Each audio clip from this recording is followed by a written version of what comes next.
लब्बैक लब्बैक या रसूल अल्लाह लब्बैक लब्बैक लब्बैक या रसूल अल्लाह लब्बैक लब्बैक लब्बैक या रसूल अल्लाह। अस्सलामु अलैकुम रहमतुल्लाहि ताला बरकातुहू। नहमदुहु व नुसल्ली व नुसल्लिमु अला रसूलिल करीम अम्मा बाद फ़अऊज़ु बिल्लाहि मिनश शैतानिर रजीम बिस्मिल्लाहिर रहमानिर रहीम। अज़ीज़ान मिल्लत इस्लामिया, जैसा कि थंबनेल से आपने पहले ही जान लिया है कि आज का हमारा वीडियो गुस्ताख़ रसूल को सज़ा दिलाने के लिए है और नामूस रिसालत की दिफा के लिए है।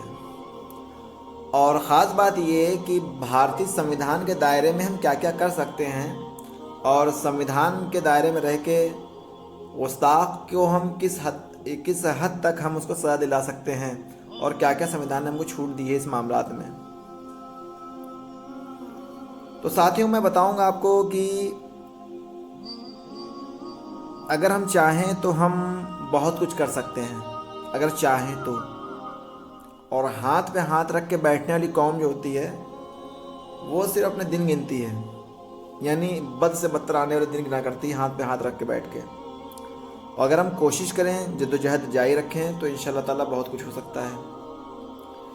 तो अज़ीज़ान मिल्लत इस्लामिया, अगर आपको कहीं गुस्ताखी नज़र आती है, क्योंकि सोशल मीडिया का दौर है, हर आदमी के हाथ में मोबाइल है, और जिस इंसान के हाथ में मोबाइल है और उसके दिल में कहीं अगर इस्लाम में नफ़रत भरी है तो कहीं ना कहीं वो ज़हर उगलता अपना है। तो अब जाहिर सी बात है कि अब वो गुस्ताखी करेगा तो फिर हमारा नहीं बल्कि पूरी उम्मत का फरीज़ा ये है कि उसको सज़ा दिलाई जाए। तो अब भारतीय संविधान में सज़ा के क्या क्या प्रावधान हैं, क्या सज़ा हो सकती है, उसके बारे में मैं बताता हूँ आपको अगर कोई गुस्ताखी दिखती है ज़मीन पर या सोशल मीडिया पे, या कोई मुंह से खुद करता है, आपके पास सबूत हैं, गवाह हैं, या किसी मस्जिद में किसी तरह गुस्ताखी को करता है आके, वो किसी भी धर्म का मानने वाला हो, कोई भी हो, वो किसी फ़िरक़े से हो, अगर वो हुज़ूर सल्लल्लाहु अलैहि वसल्लम गुस्ताखी करता है, अल्लाह ताला की बारगाह में गुस्ताखी करता है, तो ऐसे शख्स के लिए आपको स्क्रीनशॉट निकालने हैं, उसकी आईडी की लिंक कैप्चर करनी है, निकाल लेनी है, कॉपी कर लेनी है लिंक उसकी। उसके बाद आपको एक आम एप्लीकेशन लिखनी है थाने के नाम अपने, जो आपका थाना प्रभारी होगा उसके नाम पे एप्लीकेशन लिखनी है।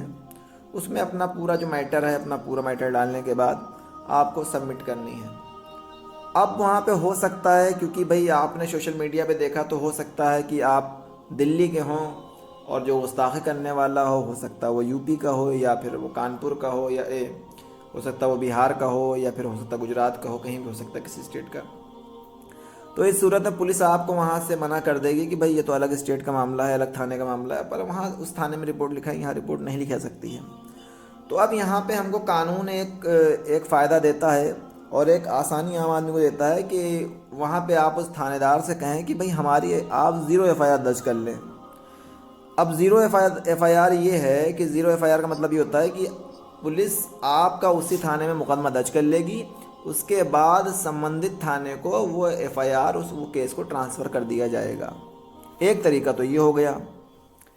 अब दूसरा तरीका ये है कि आप अगर थाने से FIR दर्ज नहीं करा पाते हैं तो आपको कानून ने थोड़ी सी और सहूलत दी है। अगर आप कानून के बारे में जानते नहीं हैं तो मैं बता दूं आपको, आप CRPC सेक्शन में ज़िला अदालत से 156(3) के तहत, CRPC सेक्शन 156(3) के तहत मुकदमा दर्ज करा सकते हैं।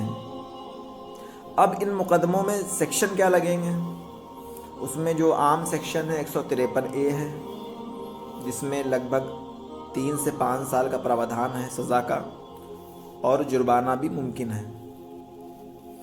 दूसरा सेक्शन है 295A, उसमें भी 3 से 5 साल तक की प्रावधान है सज़ा का और जुर्माने का।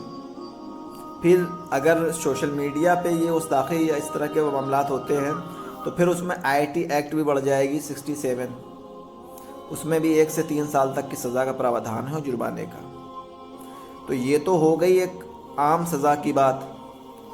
अब अगर उस गुस्ताखी से मामलात बिगड़ सकते हैं, ठीक है, उससे मामलात बिगड़ सकते हैं और बंदा दोबारा गुस्ताखी करता है, यानी आपने वह गुस्ताखी उसने की, आपने रिपोर्ट लिखाई, पुलिस ने उठाया, मगर अगर वो नहीं मानता है, IT एक्ट में फिर गुस्ताखी करता है, वो फिर इस तरीके की भावना भड़काता है मुसलमानों की।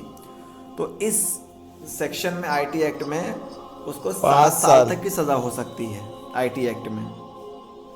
दूसरा ये कि अगर आपके वहाँ उस गुस्ताखी से प्रेशर ज़्यादा पड़ रहा, गुस्ताखी बड़े लेवल की है और वहाँ पे बवाल मच सकता है, तो इस हालत में अगर आप DM को संज्ञान के लिए बोलेंगे कि DM उसमें संज्ञान ले, आपका जो वहाँ का DM है या SDM है, तो ऐसे हालत में वहाँ से NSA भी लग सकती है।